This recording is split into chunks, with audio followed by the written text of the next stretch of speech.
If you're about to buy or sell a house in Central PA, you're going to want to interview several agents. Hiring the wrong realtor might be the most costly mistake you make in the process. First, you should know that I'm a realtor in Central PA. Feel free, for home value, click the first link in the description. If you just want to text me and get the ball rolling, you can do that. Ask me whatever questions you want.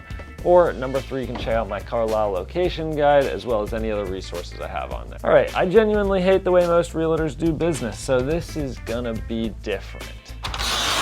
Number 1, high pressure. This is probably my top 1 because I cannot stand salesy people, and if somebody's gonna come in my house and pressure me to sign on the spot or only use them, not get second opinions, I'm gonna have a problem with that. I actually encourage you to get a second opinion. You know, go interview multiple agents. If I'm not the right agent, that's not really fair for you or for me.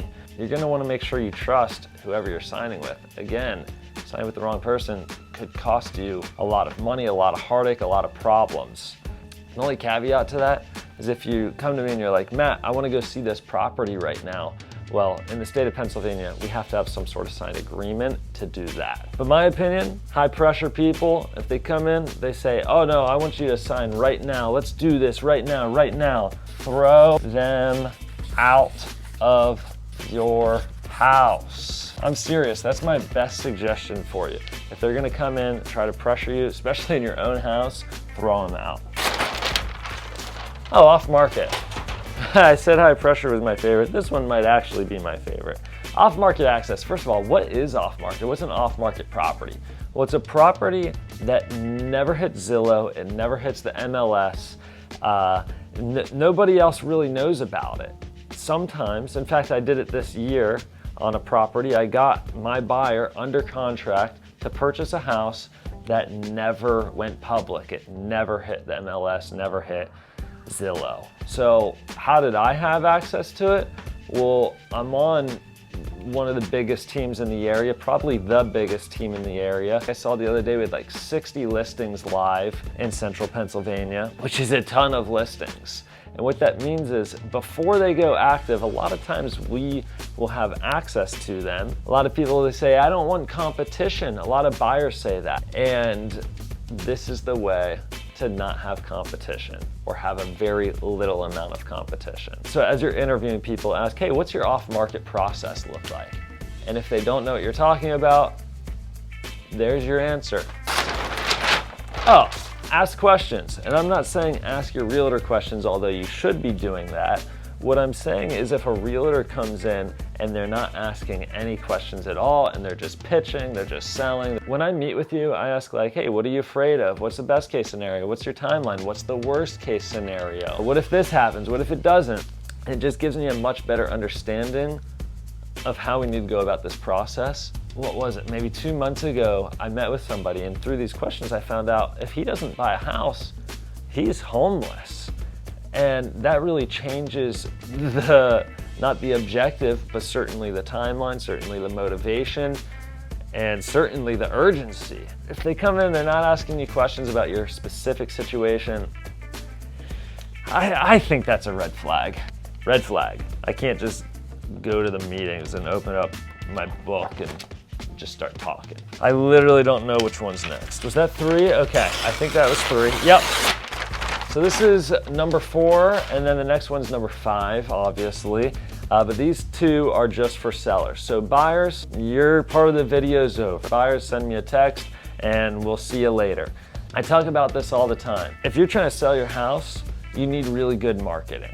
And realtors, we're as much marketers as we are in real estate, because ultimately, the better the marketing, the more showings you're gonna get. The more showings you're gonna get, the more competition, and the more competition, the better offers.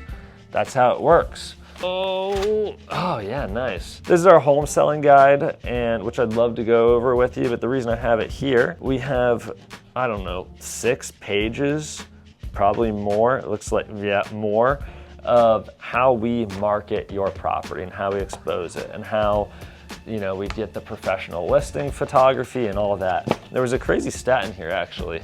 that I want to find. Here we go. Use a professional photographer. According to the Wall Street Journal, only 15% of home listings use high-end photography. That's crazy. That's absolutely nuts. If that stat's even close to true, that is insane. Before you hire a listing agent, say, hey, can I see pictures? Can I see your old listings? Have them send them to you. Look at the pictures, look at the description. Is there drone photography? Is there a video? I don't think every listing needs drone photography, but like if it should have it, does it have it? People love listing videos. The photos just, they don't tell the whole story. Ask them, hey, what's your marketing plan? Because if they say, oh, we just put it up on the MLS and see what happens, oh, good luck. Last one. Oh, overpriced.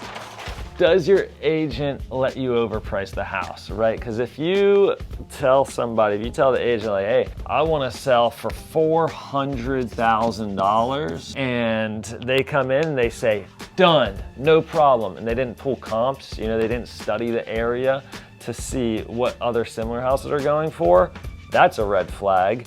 Because if your property's only worth, let's say even just $350, and you put it up for $4, you think no problem, we'll just see what happens and we'll decrease it later.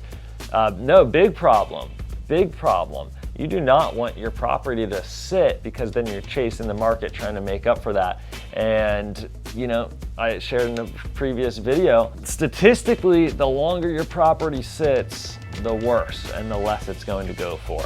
It feels really, really good if they come in and they're like, hey, we're gonna do this really high number that feels good in the moment, but when it doesn't sell, it doesn't matter how good it felt at the time. So that being said, you know, if you interview 3 agents or 4 agents and 3 of them come in and say one number and the other's like, oh, they're saying that, we're gonna get 100 grand more, red flag. Yep, that's the last one.